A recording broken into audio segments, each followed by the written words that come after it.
ये जो अमेरिका और ईरान की लड़ाई है, क्या अब वो दोनों देशों तक सीमित नहीं रह गई है? क्या इस युद्ध की कीमत अब भारतीय भी अपनी जान देकर चुका रहे हैं? और सबसे बड़ा सवाल यहां पर यह है कि अगर स्ट्रेट ऑफ हार्मोज लंबे समय तक बंद रहा तो क्या भारत में पेट्रोल और डीजल महंगाई की नई सुनामी आने वाली है?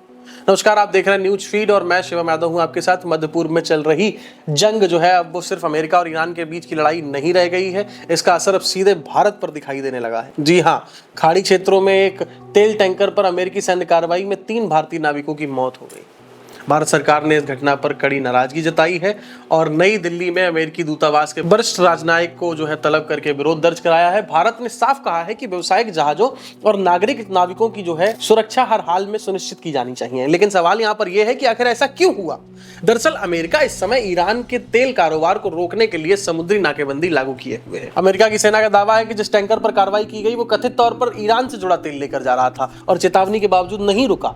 वहीं जहाज के प्रबंधन ने इन आरोपों को खारिज करते हुए निष्पक्ष अंतर्राष्ट्रीय जांच की मांग की है। यानी एक ही घटना पर 2 अलग-अलग दावे हैं। लेकिन सच क्या है, ये जांच के बाद ही पूरी तरह साफ होगा। लेकिन इतना जरूर तय है कि इस मामले में 3 भारतीय नाविकों की जान चली गई और यही भारत की सबसे बड़ी चिंता है। मामला सिर्फ जहाज तक सीमित नहीं है। पिछले कुछ दिनों में भारतीय क्रू वाले कई जहाज इस संघर्ष की चपेट में आए हैं। कई जहाजों को रोका गया, कहीं उन पर हमला हुआ और कई भारतीय नाविकों को आपातकालीन रेस्क्यू के जरिए सुरक्षित बाहर निकाला गया। इसकी वजह भी समझना बहुत जरूरी है। देखो, मैं समझाता हूं आपको। दुनिया की मर्चेंट नेवी में भारतीय नाविकों की संख्या सबसे ज्यादा मानी जाती है। यानी दुनिया के किसी भी बड़े व्यापारिक जहाज पर भारतीय क्रू के मिलने की संभावना बहुत अधिक रहती है। इसीलिए जब समुद्र में युद्ध जैसी स्थिति बनती है तो खतरा सीधे भारतीयों तक पहुंच जाता है। और अब बात कर लेते हैं उस जगह की जिसका नाम इस पूरे संकट में सबसे ज्यादा सुनाई दे रहा है, स्ट्रेट ऑफ हार्मोज। ये दुनिया के सबसे महत्वपूर्ण समुद्री मार्गों में से एक है। दुनिया के बड़े हिस्से का कच्चा तेल जो है वो इसी रास्ते से होकर जाता है। हम कई वीडियो में ये बात आपको बता चुके हैं। भारत भी अपनी तेल की जरूरतों का सबसे बड़ा हिस्सा इसी मार्ग के जरिए प्राप्त करता है और अगर यहाँ लंबे समय तक तनाव बना रहता है या आवाजाही जो है बाधित होती है तो इसका असर सिर्फ मध्य पूर्व तक सीमित नहीं रहता, मिडिल ईस्ट में तो रहेगा ही रहेगा। मतलब पूरी दुनिया के साथ साथ भारत में भी तेल की कीमतों और सप्लाई पर जो है इसका असर देखने को मिलता है। उधर सैन्य मोर्चे पर भी हालात लगातार बदल रहे हैं। अमेरिका ने ईरान से जुड़े कई ठिकानों पर कार्रवाई की है, जबकि ईरान ने भी जवाबी हमलों का दावा किया है।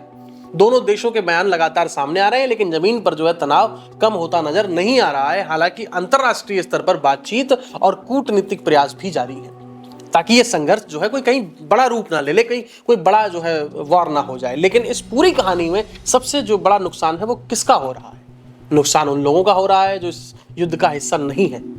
व्यापारिक जहाजों पर काम करने वाले नाविक जो सिर्फ अपनी नौकरी कर रहे थे, आज वही इस संघर्ष की सबसे बड़ी कीमत चुका रहे हैं। अब देखने वाली बात यहाँ पर यह होगी कि क्या अमेरिका और ईरान की बातचीत जो है वो वापस मेज पर लौटेगी? क्या ये टकराव और बढ़ेगा? और अगर ये संकट लंबा चला तो क्या इसकी सबसे बड़ी मार भारत की अर्थव्यवस्था व तेल की कीमतें और आम आदमी की जेब पर पड़ेगी? अब आपकी क्या राय है कि क्या दुनिया एक बड़े वैश्विक संकट की तरफ बढ़ रही है? अपनी राय हमें कमेंट करके जरूर बताइए। अगर आपको ऐसी ही फैक्चुअल वीडियोस जो है पसंद आती हैं, खबरें पसंद आती हैं, तो हमारे इस चैनल न्यूज़ फीड को जो है सब्सक्राइब कर लीजिए। धन्यवाद।